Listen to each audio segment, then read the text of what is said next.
हाँ, तो हम अभी बात कर रहे हैं यूजीसी इक्विटी रेगुलेशन 2026 के बारे में। इसमें क्या क्या दिया गया है, कौन कौन से नियम है, ये सभी हम डिस्कस करने वाले।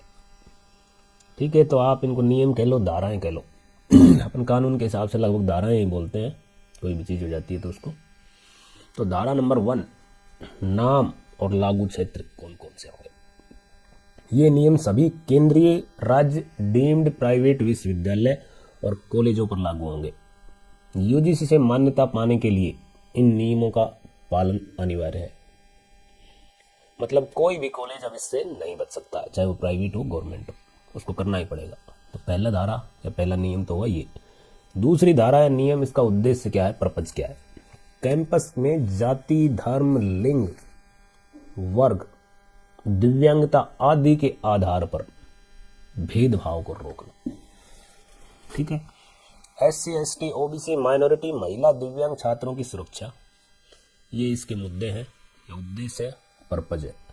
सरकार कहती है सबको बराबरी का हक होना चाहिए, ये सबको बराबरी का माहौल मिलना चाहिए।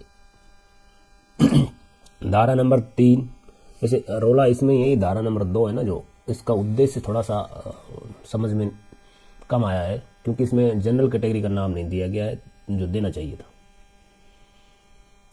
या फिर वो आगे चल के आएगा शिकायत वाला, उसमें बात करें। धारा 3 है, इक्विटी कमेटी यानी समानता समिति बनेगी। हर संस्थान में इक्विटी कमेटी बनानी होगी, जिसमें SC, ST, OBC, महिला, दिव्यांग वर्ग को प्रतिनिधित्व दिया जाएगा। शिक्षक प्लस प्रशासनिक सदस्य इसमें शामिल रहेंगे। काम क्या होगा इनका, भेदभाव की शिकायत सुनना, जांच करना और रिपोर्ट करना। यूजीसी को रिपोर्ट करेंगे ये। ठीक है, यहीं से फिर विवाद शुरू हो जाएगा। क्यों? क्योंकि जनरल कैटेगरी के लिए अलग से स्पष्ट प्रतिनिधित्व भी नहीं दिया गया है और उनका नाम भी नहीं दिया गया। ये समस्या का कारण बन रहा है। ठीक, तो अब धारा 4, इक्वल अपॉर्चुनिटी सेंटर, EOC बोलेंगे जिनको। हर कॉलेज, यूनिवर्सिटी में इक्वल अपॉर्चुनिटी सेंटर बनाना जरूरी। इसका काम क्या होगा, कमजोर वर्ग के छात्रों को सहायता प्रदान करेंगे, काउंसलिंग, शिकायत के लिए मार्गदर्शन करेंगे। विरोध क्यों है? आलोचक कहते हैं इक्वल नाम है पर ध्यान सिर्फ कुछ वर्ग पर ही दिया गया है। ठीक है, कुछ वर्ग का सबको सम्मिलित कर लिया, सिर्फ छोड़ दिया तो किन्हें, जनरल कैटेगरी। उनका कोई स्पष्टीकरण अभी आया नहीं है। धर्मेंद्र प्रधान जी ने कहा है कि कोई स्पष्टीकरण हम देंगे, मतलब सरकार देगी, अभी कुछ देख रही है, आपका क्या देगी देखते हैं। धारा 5, शिकायत दर्ज करने की प्रक्रिया। कोई भी छात्र, कर्मचारी लिखित या ऑनलाइन शिकायत कर सकता है। पहचान गोपनीय रखी जा सकती है। समिति तुरंत जांच शुरू करेगी। इसमें क्या समस्या आई, झूठी शिकायत पर सजा का साफ प्रावधान नहीं है। इस बात से शिक्षक और छात्रों में डर है, एक कैटेगरी वालों में। बात भी सही है। धारा 6, जांच और रिपोर्ट। समिति अपनी रिपोर्ट संस्थान प्रमुख जैसे VC या प्रिंसिपल को देगी। संस्थान को कार्रवाई करनी होगी। कार्रवाई क्या करनी होगी, ये स्पष्टीकरण नहीं दिया गया अभी। आरोप, पहले आरोप बाद में सफाई, यानी इनोसेंट अंटिल प्रूवन गिल्टी की भावना कमजोर हो जाती है। यहां तो स्टार्टिंग में ही गिल्टी मान लिया जाएगा, तो लोग इसका SC, ST एक्ट से कंपैरिजन कर रहे हैं, लेकिन ये वैसा एक्ट नहीं है। ठीक है। धारा 7, यूजीसी को रिपोर्ट करनी होगी। हर साल यूजीसी को बताना होगा कितनी शिकायतें आई और उन पर क्या कार्रवाई हुई। यूजीसी सीधे निगरानी रखेगा। धारा 8, सजा या कार्रवाई। अगर नियमों का पालन नहीं हुआ तो, मतलब नियमों का पालन उस संस्थान में नहीं हुआ तो यूजीसी फंड रोक सकता है, मान्यता पर खतरा, नोटिस व चेतावनी दे सकता है। मेरा खुद का मानना है कि यूजीसी के कर्मचारियों को कॉलेज के ऊपर दबाव बनाने का एक हथियार दे दिया गया है। कि हम तुम्हारा ये आएंगे वो आएंगे, गलत शिकायत होगी तुम्हारे से, तुमने कार्रवाई नहीं करी, तो अपने हिसाब से इनको कंट्रोल कर पाएंगे। ये यूजीसी के लिए, सरकार के लिए तो फायदा है, कॉलेज वालों के लिए दिक्कत है, क्योंकि ऐसे नियम भारत में पूरे संविधान को तो लागू नहीं किया जा रहा ढंग से, उनका पालन नहीं हो रहा। एक आम आदमी के लिए तो नियम अलग है और एक वीआईपी के लिए नियम अलग है। गरीब और आम आदमी को टोल देना पड़ता है, जबकि एक वीआईपी को टोल नहीं देना पड़ता। क्यों? असमानता है। अब धीरे धीरे ये सारी असमानता दूर करनी चाहिए। उन्हें संविधान में ऐसी क्या विशेषता है कि एक जज है वो टोल नहीं देगा, एक एमएलए का काफिला निकले या वीआईपी मंत्री का काफिला निकले वो टोल नहीं देगा, लेकिन मेरे जैसा कोई आदमी जाए तो उसे टोल ले ले। और हो सकता है ये मेरे जैसे तो पैदल आदमी से भी टोल ले ले कि तो सड़क पे ही तो चल के आया है। हाँ भाई, बात तो सही है, चल के तो सड़क पे आया, तो बोले सड़क पे चलने का टोल होता है। हाँ, और ले भी ले तो मैं सुनवाई कहाँ करूँगा? मैं अगर को मान लो मेरे से ले ले ऐसे केस में ये, तो मैं जाऊँगा कहाँ? मेरी क्या सुनवाई होगी? कितने दिनों बाद मेरा केस आएगा, वकील मेरे से कितने पैसे ले लेगा? इसी तरह ये सजा और कार्रवाई का है ना, ये तो भैया थोड़ा ऐसा ही है, ये नोटिस वोटिस दे देंगे इन कॉलेज वगैरह को और ये रफ्ता वफ्ता हो जाएगा। और अभी ये साफ भी नहीं है कि झूठी शिकायत किसी ने कर दी तो उसका क्या होगा, उसके ऊपर कोई कार्रवाई होगी, दंड दिया जाएगा, नहीं दिया जाएगा? नहीं। यही सबसे बड़ा कारण है विरोध का। अगर सरकार अभी इसमें स्पष्टीकरण जोड़ दे या कोई नियम दे दे कि झूठी शिकायत पाई गई तो ये कार्रवाई होगी उसके खिलाफ भी, लेकिन इस भारत में झूठी शिकायत भी मान लो किसी ने कर दी तो फिर आप उसको प्रूव कैसे करेंगे? वहां भी तो कहीं जाति का भेदभाव आ गया तो उस कमेटी के लोगों ने झूठी कोई सत्य प्रूव कर दिया तो मान लो ये स्पष्टीकरण जोड़ भी दे, उसका क्या?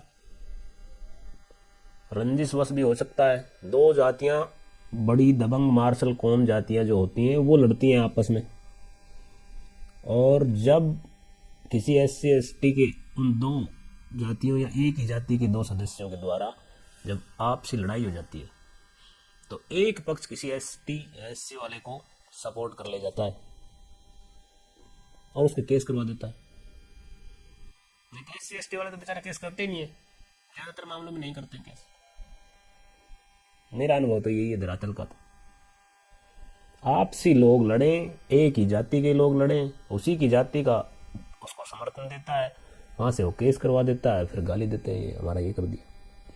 तो जब से ये पंचायत राज आया है इस भारत के अंदर, पंच सरपंचों के चुनाव, प्रधानियों के चुनाव होने लगे हैं तो गांव में रंजिशें बढ़ गई हैं, लोग एक दूसरे के दुश्मन हो गए, ग्रुप बन गए, ग्रुपबाजी हो गई।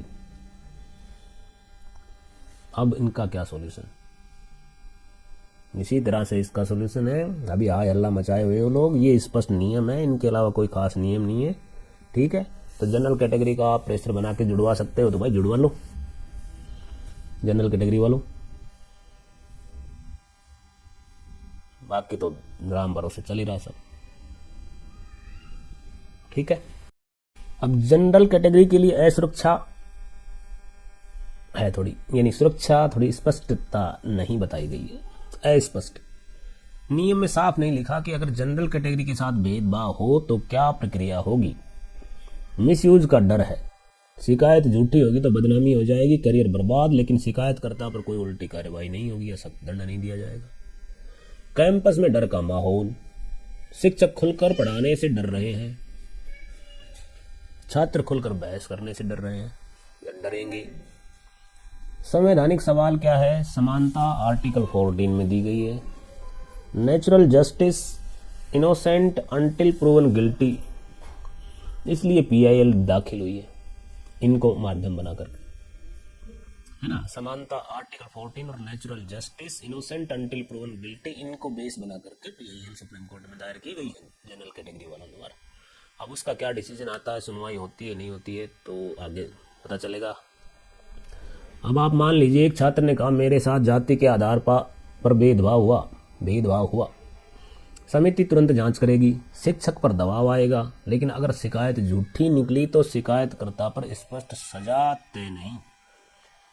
इसी इम्बैलेंस का विरोध है। इस पर सरकार के शिक्षा मंत्री ने कुछ कहा है, वो देखो क्या लेकर के आते हैं, उसके बाद हंगामा रुकेगा। रोल बैक नहीं होगा। जनरल कैटेगरी वालों ये ध्यान रख लो।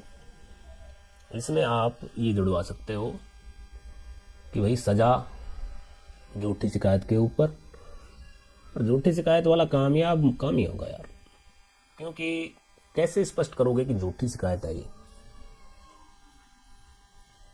वहां भी अगर कॉलेज की टीम ने भेदभाव कर दिया, तब जो कमेटी है उसके लोगों ने भेदभाव कर दिया, तो झूठी को सही बता दिया, तो इसलिए अपने आप को मनुष्य बनाओ, अध्यात्म की तरफ चलो, तुम्हारा कोई कुछ नहीं बिगाड़ पाएगा। कोई, किसी माई के लाल की हिम्मत ही नहीं है। हमारे फैसले ऊपरी अदालत में होते हैं। तो क्या करेंगे निचली अदालत में? आओ इस मार्ग पर।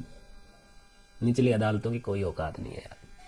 तुम ऊपरी अदालत की तरफ चलो ना। तुम्हें मनुष्य जन्म भी इसीलिए मिला था, लेकिन तुम तो अटक गए यहाँ। अब कौन तुम्हें निकालेगा यहाँ से? निकालने वाले आ गए हैं, पर तुम तैयार नहीं हो, क्योंकि तुम्हें कीचड़ में मजा आ रहा है। अब कीचड़ में ही नहाने को तुम ऊंचा समझते हो, ऊंचा समझते हो। चलो करो, कुछ होगा। हम भी थोड़ा इसको देखते रहेंगे, सुनते रहेंगे। बड़ा ठीक है, विरोध करने वालों की मांगे भी ठीक है। सरकार पर दबाव बनाओ, बदलाव कर सकती है कुछ। ठीक है, ओके, फिर मिलते हैं। ये नियम है बस। और इसमें एक नियम है कि 5 जो नियम है ना, ये सभी को समान लागू होते हैं, सभी के ऊपर समान लागू होते हैं। ये कौन से हो गए? जैसे कोई भी जाति, धर्म, लिंग, वर्ग, दिव्यांगता आदि के आधार पर भेदभाव रोकना। तो इसमें सभी हो गया भैया। कोई भी जाति, तो आप भी शिकायत कर सकते हैं उनके खिलाफ। किसी भी धर्म का व्यक्ति भी शिकायत कर सकता है उनके खिलाफ। किसी भी लिंग का, वर्ग का, और दिव्यांगता, उसकी क्या जाति होती है, सभी में हो गए। किसी में भी हो गया तो दिव्यांग है माना जाएगा। आदि के आधार पर भेदभाव रोकना, मतलब ये तो सब कैटेगरी होंगी। जाति, धर्म, लिंग, वर्ग, दिव्यांगता आदि का आप भेद नहीं कर सकते किसी के भी साथ में। इसमें ये है, ये इसको सही से स्पष्टीकरण नहीं दिया गया। एक एक लिख के तो थोड़ा डाउट पैदा हो गया लोगों को। नहीं तो मेन बात यही है। जब ये जाति का है तो मैं तो मेरी जाति की बात नहीं करता। कोई भी व्यक्ति मान लो, कोई भी एक दूसरे को, जनरल कैटेगरी को भी, ओबीसी और SC ST वाले जाति के आधार पर, धर्म के आधार पर, लिंग के आधार पर, वर्ग या दिव्यांगता के आधार पर कुछ नहीं कह सकते। ठीक है, तो आपको भी ये नियम मिला हुआ है। दूसरा, SC ST OBC माइनॉरिटी, महिला, दिव्यांग छात्रों को स्पेशल सुरक्षा मिली हुई है। बस ये एक एक्ट थोड़ा ध्यान, इसको स्पष्टीकरण कर देंगे तो ये क्लियर हो जाएगा। रोड़ा है ही नहीं तो भैया कांग्रेस या विरोधी लोग आपसे पहले उठा लेते। इसके अंदर कांग्रेसी लीडर दिग्विजय सिंह जी अध्यक्ष बने बैठे हैं समिति के। तो मान लो आप कि कहीं गड़बड़ होती ना, तो एक बार हल्ला मचा दिया, अब काफी लोग कुछ डाइवर्ट होंगे, बीजेपी के वोट इधर उधर हो जाएंगे। उसका आप ध्यान रखना। बाकी कुछ नहीं निकलने का। ये 5 अधिकार सभी जातियों को मिलेंगे, जनरल कैटेगरी वालों को भी मिलेंगे। आपके साथ भी कोई जाति, धर्म, लिंग, वर्ग, दिव्यांगता आदि के आधार पर भेदभाव नहीं करेगा तो आप शिकायत कर देना। बस इसको स्पष्टीकरण देना जरूरी है। ठीक है, ओके।